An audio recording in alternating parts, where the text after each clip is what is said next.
প্রায় ১.৫ বছর আত্মগোপনে থেকে ৫ই আগস্টের পর গোপনে দেশে ফিরে আসেন সুব্রত বাইন। এর আগে দীর্ঘদিন ভারতের কারাগারে বন্দী থাকার পর ২০২২ সালে পালিয়ে যান শীর্ষ এ সন্ত্রাসী। দেশে ফিরে গাজীপুরের নিজ বাড়িতে বৃদ্ধ বাবা, সন্তান ও ৩ বোনের সঙ্গে দেখা করে মায়ের সমাধিও পরিদর্শন করেন বলে জানান তার বাবা বিপুল বাইন। তার বাবা জানান, প্রায় ২ যুগ পর ছেলে সুব্রত দেশে ফিরে আসেন। তবে আইনশৃঙ্খলা রক্ষাকারী বাহিনীর তৎপরতার খবর পেয়ে ফের আত্মগোপনে চলে যান তিনি। তবে সম্প্রতি কুষ্টিয়া শহরের একটি ভাড়া বাসা থেকে সেনাবাহিনীর এক বিশেষ অভিযানে গ্রেফতার করা হয় সুব্রত বাইনকে। তার সঙ্গে আরেক শীর্ষ সন্ত্রাসী মোল্লা মাসুদও গ্রেফতার হয়েছেন বলে জানা গেছে।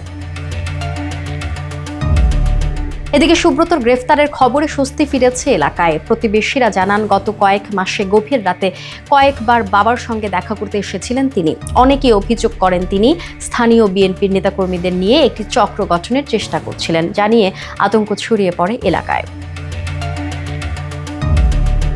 একসময় বাংলাদেশের সবচেয়ে ভয়ঙ্কর একজন হিসেবে পরিচিত ছিলেন এই সুব্রত বাইন। ২০০৬ সালে তিনি ভারতে গ্রেফতার হন এবং দীর্ঘদিন বন্দী থাকেন পশ্চিমবঙ্গের কারাগারে।